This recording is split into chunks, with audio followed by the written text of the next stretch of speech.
Hi, I'm Ian. And I'm Jason. And this is Ghosts and Bears, the only podcast where we bring you the actual ghosts with the actual stories from actual bears. Welcome. In our ongoing summer adventures, we've come to almost the end of them, and we're going off to the theme park. Lots of theme parks, lots of ghosts, lots of stories coming up on Ghosts and Bears.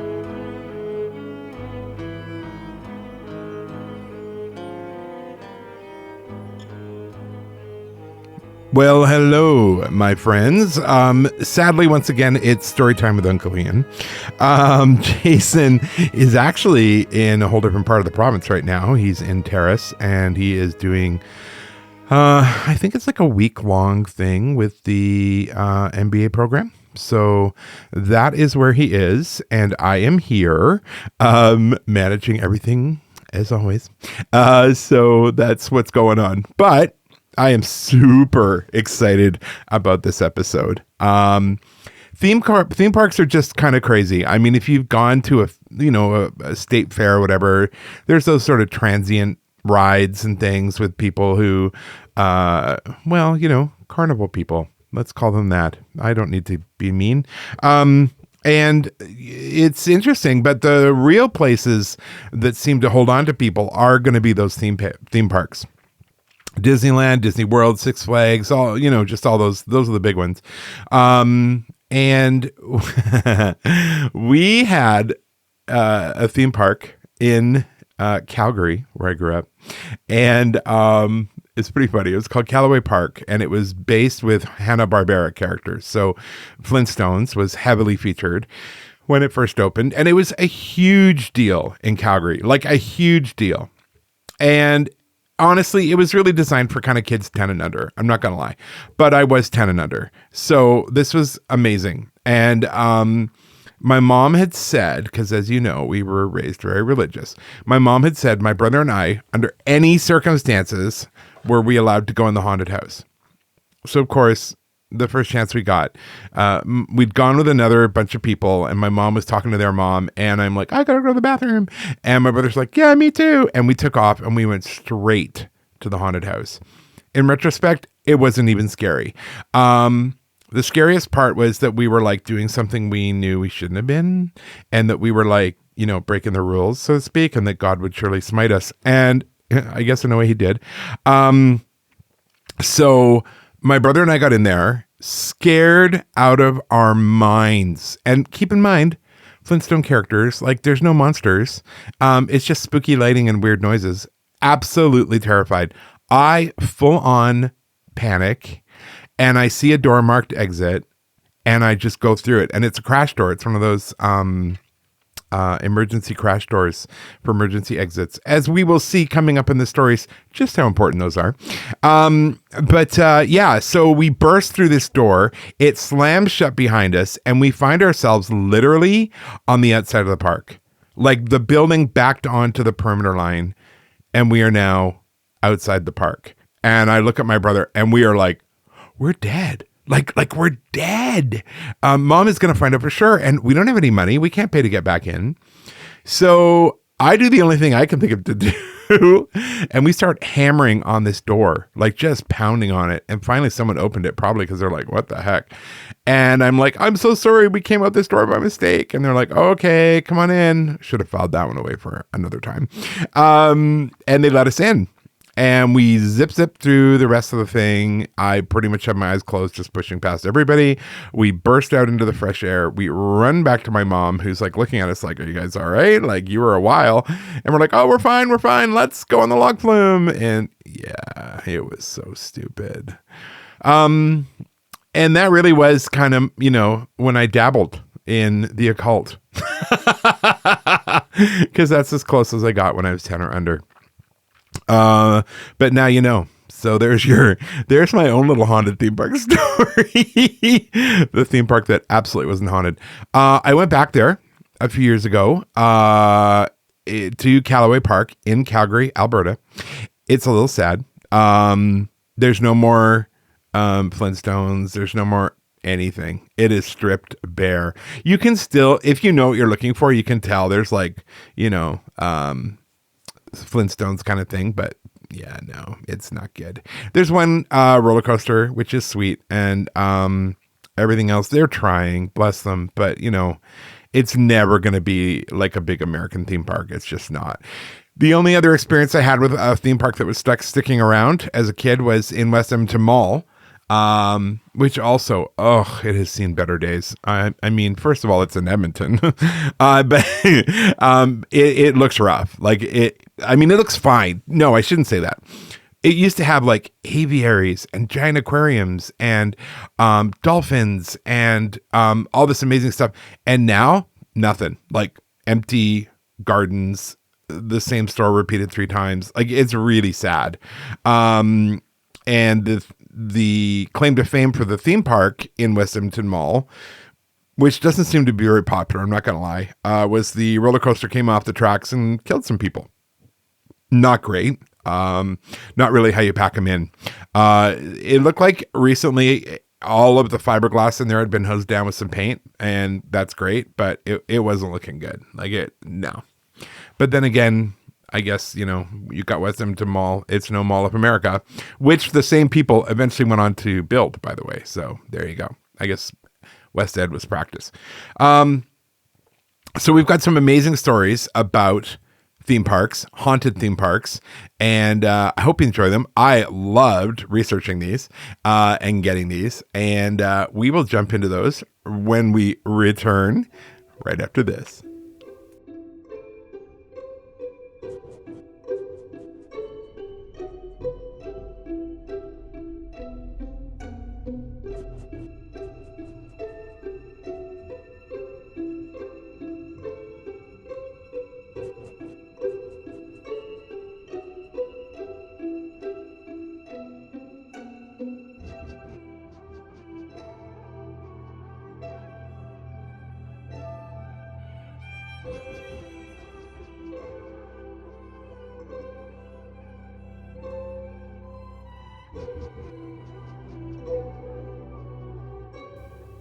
All right, my friends, here we are back once more. Very exciting for me. I have been to a few theme parks, not as a child, like a normal person, mostly in taking my own child to these theme parks. Went to the big one in Ohio, Cedar something. I don't know. There's a story about it. I've been to Disneyland in California. I've been to a few Six Flags. So yeah, I've got some stories. Well, not scary stories. I was too busy chasing after a small child, but we definitely enjoyed going to theme parks. They're a lot of fun. They're designed to be. There is a darker side to them. There are some pretty dangerous ones, and there's some pretty horrific stories. I'm not going to be sharing the disaster stories unless they have a ghost attached, okay? But there are plenty of disaster stories if you're looking.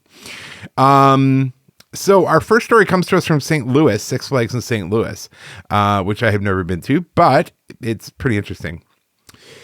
We believe there are at least 5 ghosts at Six Flags. We think we know what their names are, but Six Flags doesn't want us using their names. Since I like my job, I will honor their wishes and avoid using their names, except for Bob the Pigman, who's been featured in the annual October Fright Fest. Who wouldn't want to be called Bob the Pigman? For years, people have said the lady of the theater's name is Stella. And I can tell you that the lady of the theater's name is definitely not Stella. The lady of the theater is most often seen at the Empire Theater, but has been seen at the Palace Theater and in the courtyard behind the palace. She's been seen by 1 or 2 security officers as she was walking across the courtyard and up the stairs to the door of the security office where she disappeared. There is also a male ghost seen and heard in the same area as the lady. He seems to be angry all the time, whereas she's quite friendly, and has even been known to talk to people, unless you call her Stella. She's been known to get quite angry when you call her that. We think we know why she doesn't like that name, but because of Six Flags policy, we must let the subject go. Denied. The little girl we call the little girl of the arbors. These arbors are located between Thunder River and the Colossus Ferris wheel. She's been heard giggling through the park, but most sightings have been in the arbors after closing time. She's about 8 to 10 years old, wearing a yellow dress with white puffy sleeves. We think she was the one who left muddy footprints near the Ranger pilot's kiddie airplane ride in 2009. We also think that the day after leaving the footprints, she intervened and saved a baby from possible serious injury. That's pretty cool. So she's a helpful ghost. That's interesting about the kid ghost because Jason and I recorded a bunch of ghost stories we have heard for our patron-only show. And one of the stories very specifically talks about kid ghosts, child ghosts, which is not something you really want to dwell on too much. But the author brought up a really good point that I've never thought of, which is weird as I've read a lot of ghost books. He said that the reason we often see children ghosts or hear from them, or they seem to be quote unquote more active than the adult ghosts, is because like children, they don't care about the rules. They have EVPs of grown-up ghost voices telling the children, stop that, or knock it off, or you're not allowed to do that. Things like that. And the kids just keep doing whatever it is they're doing. So his theory is that, like in life, these kid ghosts are just being kids and are going to do what they want. And if it's fun, they're going to do it. If it's playtime, they're going to play. And I thought that was really interesting. So that's kind of neat about that one. The fourth known ghost is the one haunting the Mine Train roller coaster. Last year, while there were only operators present and the power was turned off, the loading gates opened and then closed. We had been talking about the ghost just prior to the incident. We try not to say bad things about that ghost because she has been known to cause a shutdown of the ride when she's been angered. That wouldn't be helpful. The fifth known ghost is Bob the Pig Man. He's supposed to have been the pig farmer that owned the property before Six Flags was built. He and his pigs have been mostly heard on the back roads in the park. He was blamed for some equipment damage when the Boss roller coaster was being built. For some reason, he was not happy about the new construction. Well, because as far as he's concerned, it's still his land. Sometimes some of the ghosts can be a pain in the butt, but none of the ghosts have ever done anything to harm a guest or an employee. I feel good when I'm operating the kiddie rides because I truly believe that little girl is helping keep the children safe. Many of you know about the deaths that happened in July of 1978. 4 family members were riding on the Skyway gondolas when the cable broke, and the gondola fell 70 feet, crashing to the ground and then caught on fire. Oh my God, that's not good. 3 of the 4 family members died. Trisha, who was 10, the same age as the ghost who has been seen, Kristen, 15, and their Uncle Clark, who was 25. The only one who survived was Jenny Week, who was Trisha's sister. Jenny was in critical but stable condition. She was tough for a 12-year-old. In my findings, I believe that the ghost girl who is seen in the park is Trisha Week. As sad as it is, she can't pass on. Another thing I found in my search was the death on the Railblazer. Stella Holcomb and her husband Carl hopped on the Railblazer, which is now called the River King Mine Train for various reasons, and were ready to have the time of their lives. But 46-year-old Stella didn't know this was going to be her last ride at the park. Because the first big turn of the ride, she fell 50 feet to her death, which is weird because the ride's restraints seem pretty legitimate. It included a shoulder harness and a bar across the knees, and a belt tying those 2 restraints together. I think Stella is the ghost that is haunting the mine train. The ghost who is known as Stella has a different name. I think kids started to call her Stella because of the woman who passed away at the park. And there you go. Interesting. I mean, if you died suddenly, or, I guess, you do hang out. They may not even know they're dead, which is a little heartbreaking, but pretty common.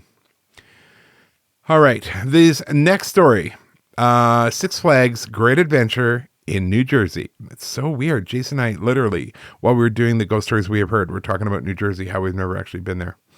The only thing I know about New Jersey is all the jokes other people make about it on TV. So, that's that.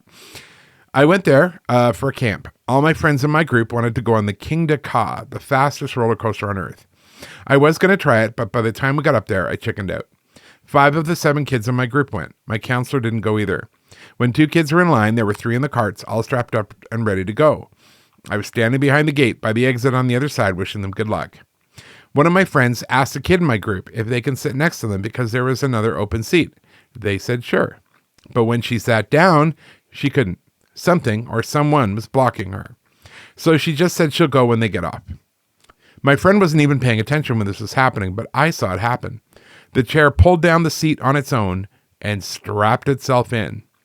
My friend, sitting next to the automated chair, always screams really loudly. She can't make herself stop. It sort of ruins the fun of the ride. When the guy came around to check if everyone was good, he made a weird-looking face at the chair that was already buckled, but he sent the train off anyway. There they go, 100 feet into the air. Pretty high, but it's so fast you don't really notice how high you are. I was at the bottom. I could hear my friend screaming at the top of her lungs. When they made it back and got out, I asked, "How was it?" My friend said, "Awesome." Before we left, we had to remember to wait for the other two kids in my group. Now, when they got in, the chair that had no one in it before was still there, locked in. I watched it. I took out my phone to see if there was anyone there, because if it was a ghost, maybe it would come up on my camera. I turned to camera mode and my jaw dropped at the sight. I couldn't even show my friends or take a picture. I was so shocked. There, sitting in the seat, was an almost 16-year-old boy wearing a park uniform. I looked at him. He had his arms folded and he looked pretty mad. I think he didn't enjoy the ride with my friends screaming at the top of the roller coaster. I saw him get up, open the gate, walk right past me, up to the controls, and press a button. The people working there said that after a while the computer wouldn't make the trains go because it thinks that 3 seats aren't locked even though they are. This ghost ruined everything for my friend, but at least when we walked past the ride again, it was working, and they went on it again. Now you would think I would never see that 16-year-old ghost again, right? Wrong. The second time we went to King Dakar, I saw him sitting on the roof of where the trains were. My counselor went to the bathroom so no one saw me do this. I called the dude down, still holding my phone, of course, and he came down, and I told him to sit next to me and talk to me before my counselor got back from the bathroom. He said his name was Ricky. He used to work here 2 years ago. One day, when they were finally going to test King Dakar for the first time, no one wanted to do it, but he was brave enough to raise his hand and try it. He sat in the same seat he was sitting in before when I first saw him, and the people got it ready. He made the ready sign with his hand, and off they went. Everything was going as planned, except when it got to the top, it didn't have enough speed, so when it got there, it stopped. Then it rolled backwards, really fast, like 300 miles an hour with Ricky on it. When it got back to the station, the workers found Ricky dead. He said he just wanted to make sure everything was okay now with the ride, so the whole rolling backwards thing doesn't happen. He also told me why he played around with the computer before. He said he was so mad at the girl sitting next to him screaming. I told him that was my friend and she always does that. And he said, it's okay. So then he went back on King Dakar and I never saw him again. If you haven't been to this amusement park, you're missing out on a lot of stuff. And before you go on to King Dakar, there's a sign that says this. On occasion, King Dakar's train will not go over the hill. This is a normal occurrence. If it doesn't, it will safely go back down the hill and stop in its starting place and be ready to be launched again. Interesting. Oh, here's one for you. It's about a haunted house. Probably way scarier than what I was in. The Haunted Castle was a haunted attraction at the Six Flags in New Jersey. The original haunted house was built prior to the fall shoulder season of 1978. So to boost attendance and as a test for building a larger facility the following year, it was intended to only be open at night. The popularity of the attraction caused management to open it at the beginning of the day and keep it open until the park closed. At the end of the 1978 season, the attraction was disassembled and sent to Six Flags over Mid-America, where it would continue to run from 1979 through 1982. The old facade was torn down and botanical gardens took its place. A medieval-styled facade was built for the haunted castle on the site of the Alpen Blitz. On May 11, 1984, a fire destroyed the attraction, trapping and killing 8 teenagers. Six Flags Great Adventure and its parent company, Six Flags, were indicted for aggravated manslaughter and accused of recklessly causing the deaths by taking inadequate precautions against a fire. In the trial, the prosecution argued that repeated warnings by safety consultants to install sprinklers or smoke alarms had been ignored. The defendants denied any culpability. They contended the fire was arson and that no amount of precautions would have saved lives. The trial jury found the defendants not guilty of criminal charges. However, Six Flags did end up paying millions in civil damages to victims' families. Wow. A fire began in the attraction on May 11th, 1984 at 6:35 p.m. Fanned by the building's air conditioning, it spread rapidly due to the use of flammable building materials. Okay, so strike one. Approximately 29 guests were in the attraction at the time. 14, including four park employees, managed to escape. 7 who survived were treated for smoke inhalation. Those killed included 8 teenagers from a group of 9 that entered together. Can you imagine being that 9th person and losing your entire friend group? Oh my God. The lone survivor of the group was carried to safety by a park employee. One witness, whose group entered several minutes after the group who fell victim, later testified that she saw flames coming from around the bend of the attraction's Hunchback display. She originally thought it was part of the show, but realized the flames were real after smelling smoke. Her group yelled fire and ran back to the entrance, bumping into walls. Firefighters from 11 surrounding communities responded, and the fire was declared under control by 7:45 p.m. The park remained open during this time, but closed shortly after.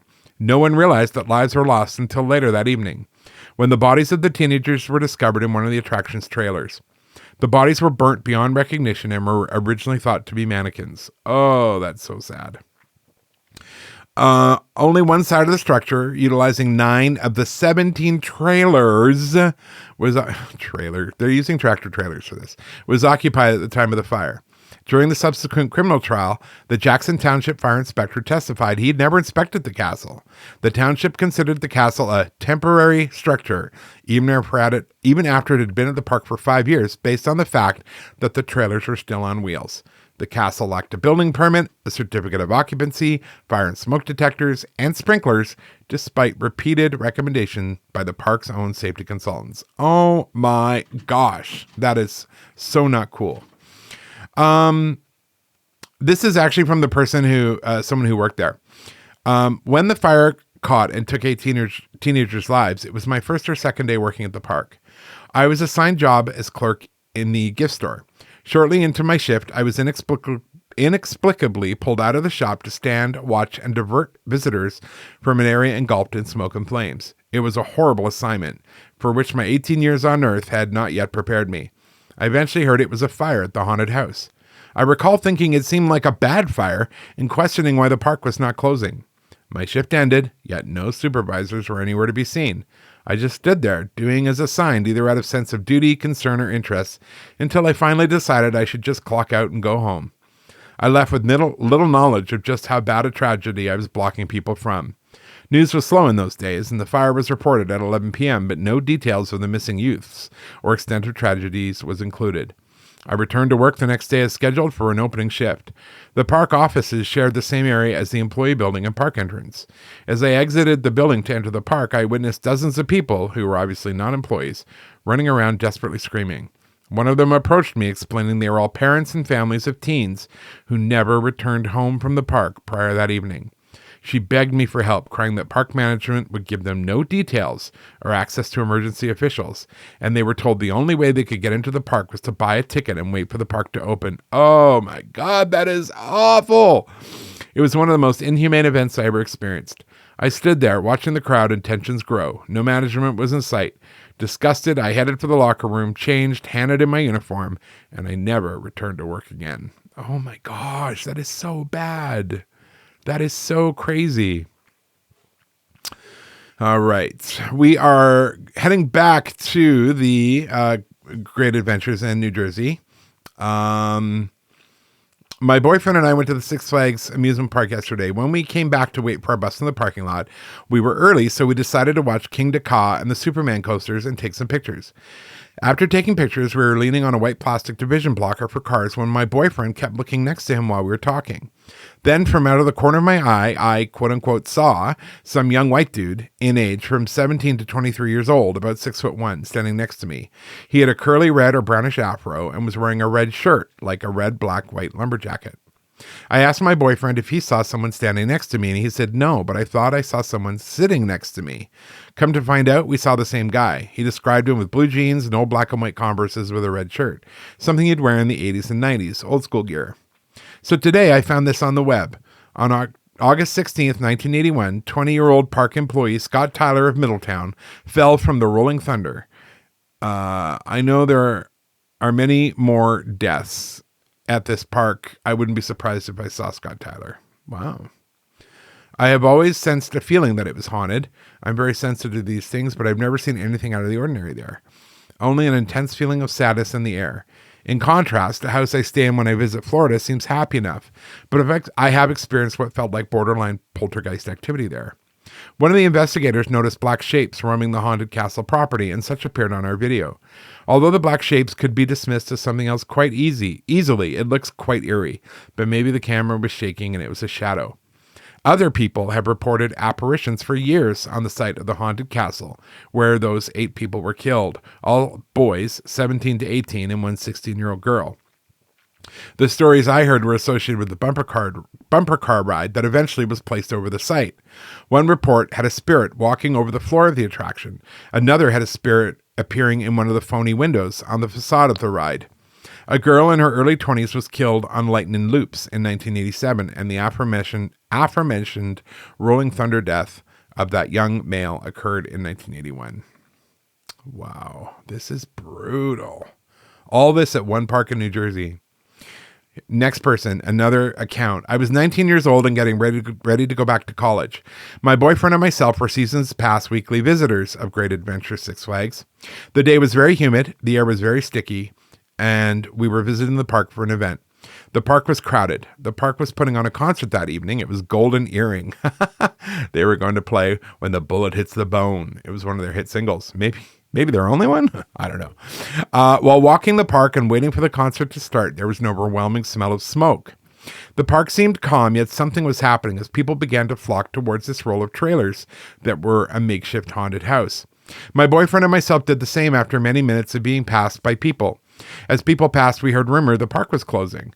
The closer we got to the area of the large Ferris wheel, the air grew heavier, thick with smoke. As we closed in on the area of the makeshift haunted house, the smell in there was awful. I can still recall the stench. We stood further back away from the area, looking on and being quiet. And as we listened, we heard screaming people, screaming for their lives. I'm unsure of what was happening, but one thing I'm sure of, that the air was filled with death and the smell to match. I believe I have visited the park once since then. It was many, many years later, and one time I visited, I saw a boy at the far right-hand exit area, and he said to me, I shouldn't have gone back in tonight, meaning himself, and then he was gone. I will never forget August 16th, 1984. Oh, there you go. Well, now I'm going to have to check it out, because, theme parks and ghosts, perfect combination. The most famous of the theme parks, some may argue, at least in the United States, is Disneyland, and we've got a few of those. On July 8th, 1974, 18-year-old Deborah Gale Stone, a new employee who had just graduated from Santa Ana High School, was crushed to death after slipping between a revolving wall and a stationary platform inside the America Sings attraction. She was in the wrong place during a ride intermission, and it was unclear whether this was the result of inadequate training or a misstep, as the ride had only opened about a week earlier. The attraction was closed for 2 days while crews cleaned up and installed new carpeting, and installed warning lights and breakaway walls to prevent further incidents. Yeah, that's not good. That's not good at all. That's really rough. I have heard of different, that Disneyland is actually quite haunted. You will be very pleased to know and very proud of me, I'm sure, that I did go into the haunted house in Disneyland a number of times and I was fine. Because I'm grown now. On September 5th, 2003, a 22-year-old man named Marcelo Torres died after suffering severe blunt force trauma and extensive internal bleeding in a derailment of the Big Thunder Mountain Railroad roller coaster that also injured 10 other riders. The cause of the accident was determined to be improper maintenance. Investigation reports and discovery by the victim's attorney confirmed the fatal injuries occurred when the first passenger car collided with the underside of the locomotive. The derailment was the result of a mechanical failure that occurred because of emissions during a maintenance procedure. Isn't it always? Fasteners on the left side guide wheel were not tightened and secured. As the train entered a tunnel, the axle came loose and jammed against a brake section, causing the locomotive to become airborne and hit the ceiling of the tunnel. The locomotive then fell on top of the first passenger car, crushing the victim. Now on the Big Thunder Mountain Railroad, people have spotted shadows and sometimes have experienced more fear than you would normally get on a regular ride. In May 1964, a 15-year-old boy from Long Beach, California, named Mark Maples, was injured after he stood up. Oh no. After he stood up in the Matterhorn bobsleds and fell out. It was reported that his restraint was undone by his ride companion. He died 3 days later as a result of his injuries, and this was Disneyland's first fatal incident. On January 3rd, 1984, at about 3 p.m., a 48-year-old woman from Fremont, California, named Dolly Young, was decapitated after she was thrown from a Matterhorn bobsled car and then struck, like you haven't suffered enough indignity, struck by the next oncoming bobsled. An investigation found that her seatbelt had not been buckled. Since she was seated in the back, no one noticed her absence. It is unclear whether the victim deliberately unfastened her seatbelt or if the seatbelt had malfunctioned. Oh no. The Haunted Mansion has a lot of deceased people's ashes around it. People sneak in the ashes and spread them around. And apparently this is a huge problem. And a huge problem for the Disneyland employees because they literally have to go out there and dust bust. And yeah, so maybe it's not worth it. Ghosts have been seen in the Haunted Mansion by employees who know what's real and what isn't. The Haunted Mansion has plenty of supernatural rumors. Reportedly, the ghost of a small boy has been seen, and guests have said they heard crying. Some people have claimed to have seen an old man with a cane riding the doom buggies in the area after guests have gotten off. Ghosts have also been seen on the Matterhorn ride. One figure has been seen looking up from the bottom of the ride by employees, and other people, both guests and employees, have seen someone in a seat on the ride they know is unoccupied. Oh no. Can you imagine being on the Matterhorn ride and like looking over and seeing a pale face staring up at you from... No, thank you. Have you met George? The Pirates of the Caribbean cast members have. Or at least they talk to him regularly. They have to, because if he gets annoyed, the ride breaks down. Oh no. As the story goes, George was working construction on the ride, possibly welding, when he fell to his death, or possibly was crushed by a falling beam. There is no documented evidence of this, but since the day the ride opened, it has been plagued with mysterious breakdowns and uncanny happenings. According to one detailed account from a former cast member 18 years ago, an old woman regularly boarded the ride during the first few months and asked for a boat by herself. On the in-ride security cameras, she could be seen weeping and talking to nobody. Eventually, it was discovered she was having imaginary conversations with her deceased son, George. Oh, that's heartbreaking. George is said to be a mischievous spirit, and he loves to wreak havoc. Doors open by themselves, and people claim to feel tugs or taps in chilly areas. The control room gets calls with no one on the other end. Glowing orbs have been captured on film. The ride glitches in different ways, some minor, some serious. They say George's initials are carved on the bottom of the tall, windowed tower, called George's Tower by staffers, and bleed through if anyone paints over them. If the light is on in that tower, cast members get extra watchful. A small door behind the dog holding the jail cell keys in his mouth is George's door, and it must be kept closed at all times. If it's left open, experienced staffers know the ride will probably break down soon. To keep their supernatural coworker appeased, with any breakdowns blamed on cast members failing to show respect, "Hello, George," is boomed over the PA every morning, and that door is checked every night. Reports of George aren't as frequent as they used to be. Crew members were asked to stop telling the story to guests after a little boy got freaked out and his parents complained, isn't that always the way? One kid chokes on a Kinder Egg. I'm sorry, that's terrible. I definitely got a weird feeling in that ride. I get that it was supposed to be, rollicking, but it was a weird feeling. When we went, it was right before Christmas break, maybe like the first or second week of December. So it was really the right time to go. It was raining. And when I say raining, I mean a light mist. But in California, they were reporting on it like it was the apocalypse had occurred. So no one was there. So most of the time we'd get on a ride and we'd come to the end and they're like, "You want to go again?" And we'd be like, "Okay." And so we would just stay on the ride and go again. Pirates of the Caribbean was a bit like that. It was unsettling. Like, it was weird. And I couldn't put my finger on why it felt creepy, because it wasn't designed to be a creepy ride. And yeah, I'm not surprised by this. When I read this story, I'm like, oh, that's why. So there you go. Now we are off, my friends, off across the country to Lake Shawnee, West Virginia. The amusement park opened its doors in 1926 when proprietor Connolly Snido, I love that name, Connolly Snido Sr., he sounds like a villain, purchased the land. His vision was to build a place for local families to relax and enjoy time together. He realized as the coal miners from local towns descended on it each year, it worked, making it a destination for summer vacations. The park brimmed with activities. It featured a man-made swimming lake. All I hear is like E. coli, a racetrack, concessions, and cabins for visitors desiring overnight stays. The cornerstones were the Ferris wheel and the swings, two rides popular with everyone who spent time at the park. Tragedy began to grip Lake Shawnee Amusement Park in the 1950s when several deaths shocked locals. A young girl's life ended on the swing ride when a delivery truck backed into her seat, killing her in place. Another young boy lost his life when he drowned in the swimming pool after his arm got stuck in a drain pipe. Oh, no, no.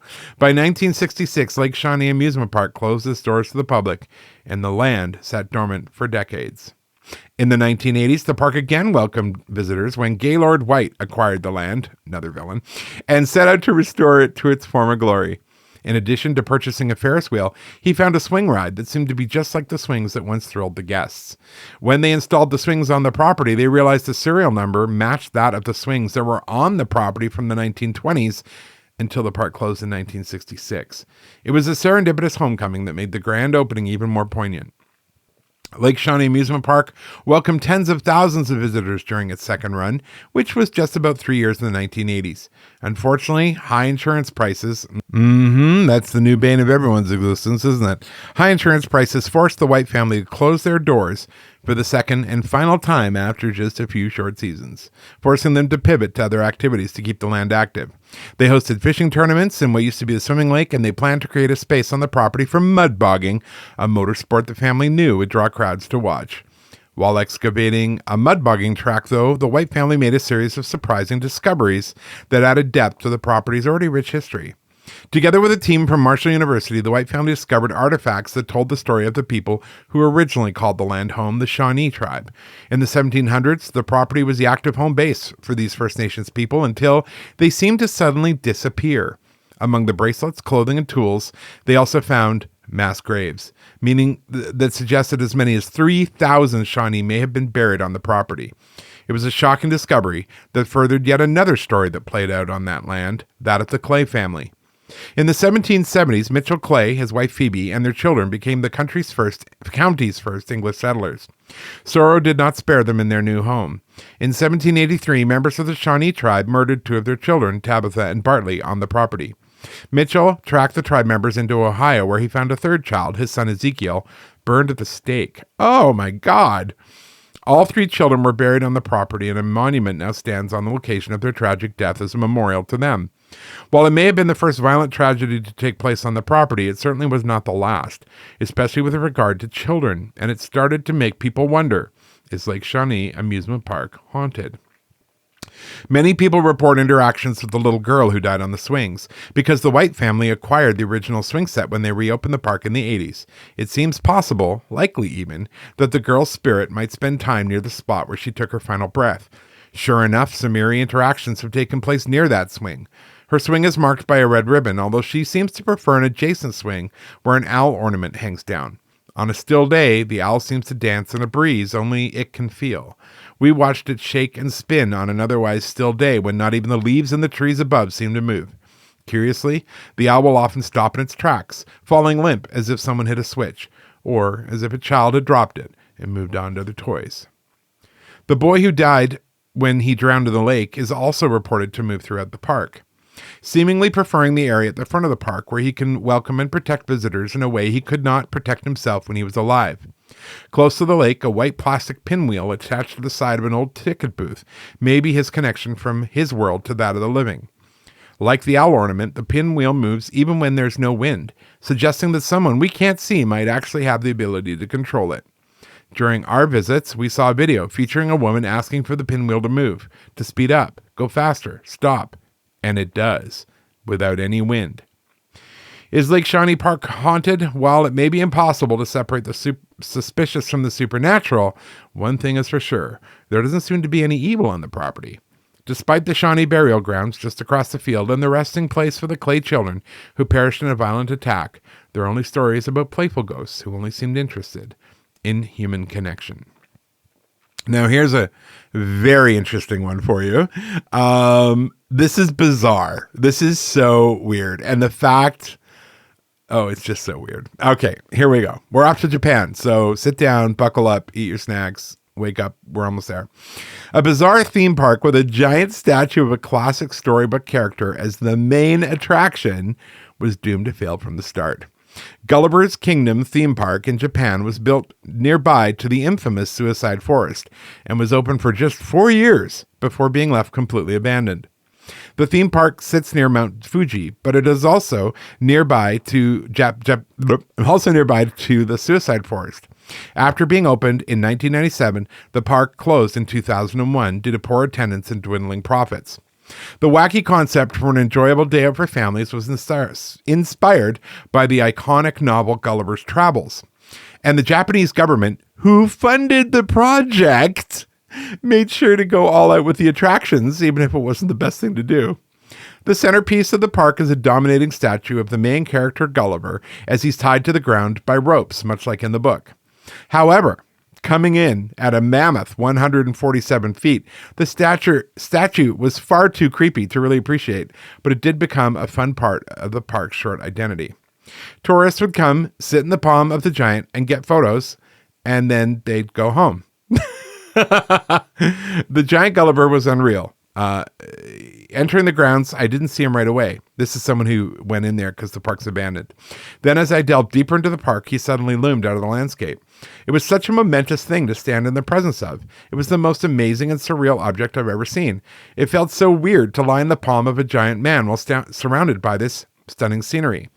Gulliver's Kingdom was built on the footsteps of Mount Fuji, and the legendary spot acts as a gorgeous backdrop for the theme park.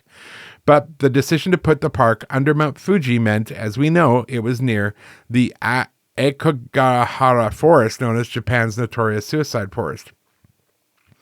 This forest is a sprawling sea of trees. It is so dense. The woods are filled with densely twisted trees, and the lava from the mountain absorbs all sound, giving visitors an eerie sense of solitude. This is why many believe hundreds of people have chosen it as the place to spend their final moments before taking their own lives. It has the second highest rate of suicide in the world, after the Golden Gate Bridge in San Francisco. The rate of suicides have grown so big that Japanese authorities in the area have stopped publicly releasing figures.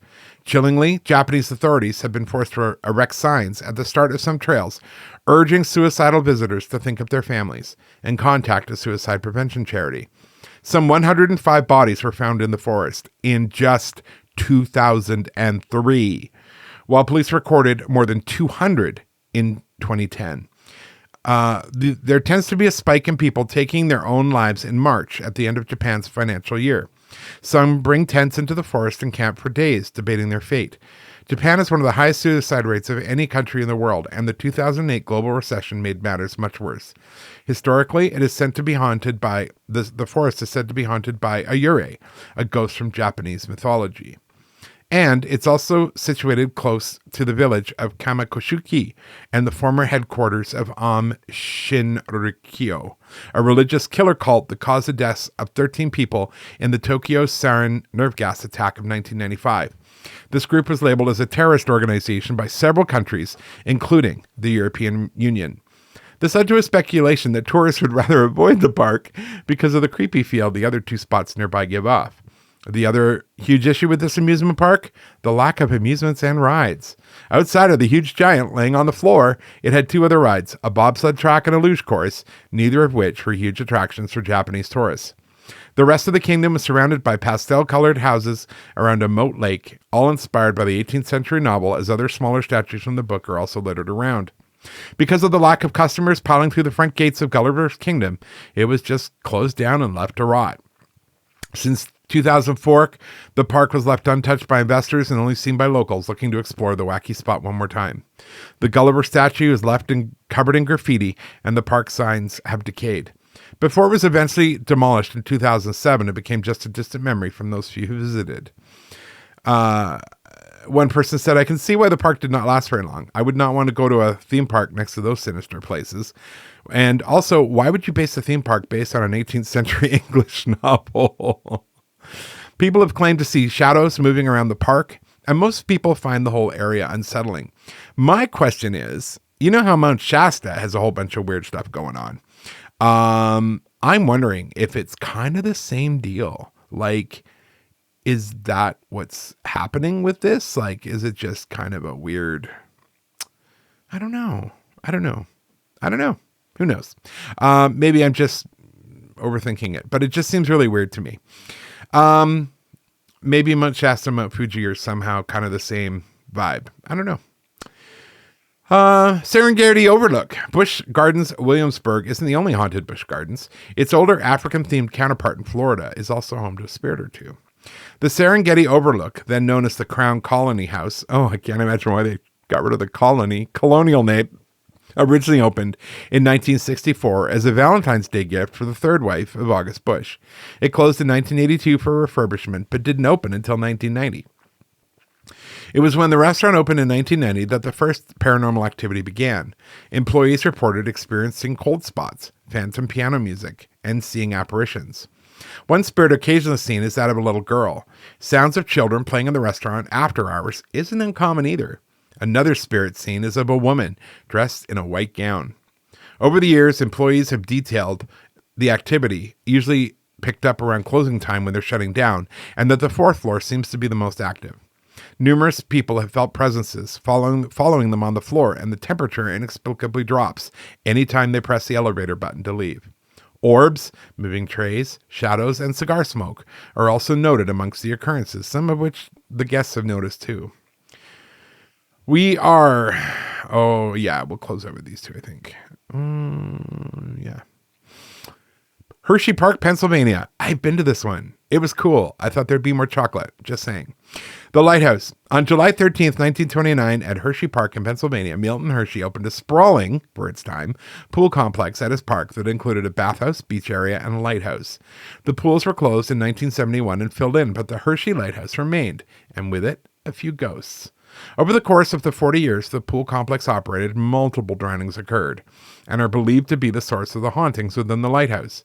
Apparitions of spirits wearing old-fashioned swimwear were spotted in and around the lighthouse up until 2019 when the structure was removed from the new Chocolate Town area. Really? Chocolate Town? How creative. The Kisses Fountain, oh, stop it, underneath Candymonium, oh, this just gets worse, is the site where the lighthouse once stood for 90 years of the park's run. The Big Dipper. Tucking into Chippewa Lake Park in Ohio, the Big Dipper was the park's hallmark roller coaster, commonly referred to as simply the coaster. It opened in the 1920s in the park's entrance and operated until Chippewa closed in 1978. Years after the park went dark and was left abandoned, locals described hearing sounds of a roller coaster operating. Ooh, like a ghost train or a ghost ship. I love it. Ghost roller coaster. They would hear the lift chain to the cars running the rails. These locals lived in the old park cottages closest to where the coaster stood. The trees and foliage had grown through the coaster's tracks by this point, but that did little to stop the ghostly sounds. The Big Dipper was raised in 2010 when condominiums were planned for the site, but the project was canceled after they'd already torn down the roller coaster. Its lift chain mechanism resides just outside of where the attraction once stood, in the front yard of a museum dedicated to the park. The remains of the Starlight Ballroom. Lingering in Chippewa Lake Park, the Starlight Ballroom was the park's iconic dance hall that opened in the 1920s. It boasted A-list bands from the Roaring 20s to the rock-centric 70s before it closed with the park in 1978. Like the Dipper, some years after the park had closed, a few locals who lived in the park's cottages talk about hearing old big band music coming from the ballroom. The residual energy-esque haunting was noticed before the Big Dipper's was. One person said they wandered the abandoned park before finding it was indeed stemming from the empty starlight. Another described the phantom music as sounding in waves, the volume fluctuating between faint and loud. They also clarified that the music was circa 1920s to 1940s and not modern-day tunes whenever it was heard. The Starlight Ballroom stood in the abandoned amusement park from 1978 to 2002 when it succumbed to arson. Its remains have been residing in and haunting the park ever since. So if people live there, I bet you could just drive onto the grounds. I'm just saying, that would be cool. Cedar Point. I also got to go to Cedar Point. So that's cool. We'll just do these two because they're cool. Yeah. Yeah. Just these two. That'll be good. Okay. I can't stop. I'm out of control. Still at Cedar Point, Hotel Breakers is a notorious hotspot for paranormal activity. A former National Historic Landmark built in 1905, Hotel Breakers sports beachfront resort decor, 600 plus rooms, and a fair share of spirits to boot. Of our list of haunted amusement attractions, Hotel Breakers has the most activity across numerous areas of its hotel. The TGI Fridays restaurant, ew, Room 169, the balconies, and ballroom are home to ghostly activity. Some have their own backstories, while others seem to be haunted just because the hotel is. The tale of TGI Fridays is brief. Items in the restaurant have been found moving on their own, and apparitions have been spotted. The Hotel Breakers ballroom is another general haunting. Apparitions, old music are periodically encountered, similar to the Crystal Gardens. Room 169, however, does have a story to tell. A woman passed away in the shower of that room, and ever since, guests have reported the shower turning on and off by itself. Cold spots, phantom crying, and electrical problems. That room is no longer available to book. I don't blame them.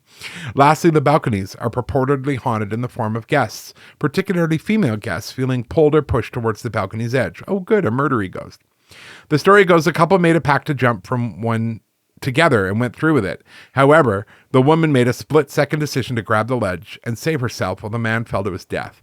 The spirits of both are said to be haunting Hotel Breakers, and evidently, the man is resentful of any woman that nears a balcony.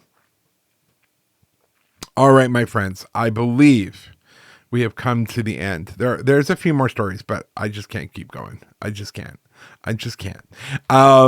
I want to thank you though for going to these haunted amusement parks, and it's pretty neat. There's a lot of really cool stories out there. And next time you're off to an amusement park, keep your eyes and ears open, because honestly, you never know exactly what you're seeing when you're there. And the thing is, we don't know any better because we're just guests. We're like sheep. We're like cows, just walking around consuming. So you never know, but now you do. It's pretty cool. So I've got some more to tell once you come back, and we will talk to you right after this.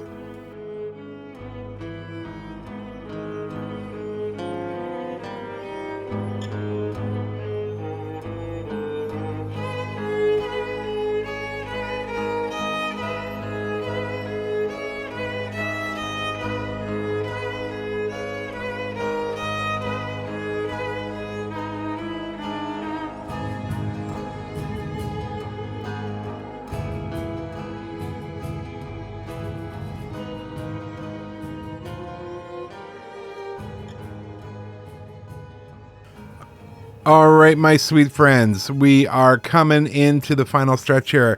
I didn't bring you up to date on ghost walks. Oh my gosh, they're going so good. I had a really funny thing happen actually. The only way I've been able to really publicize ghost walks is through Facebook. I get a little bit of the advertising, and it target hits my ads, to the city of Prince George kind of thing.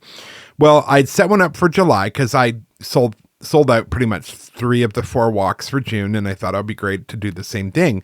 And I did, and I was really excited. So I'd preset advertising for July, and it was going to drop on the 18th and stop on the 25th, and then the walks were the 26th, 27th.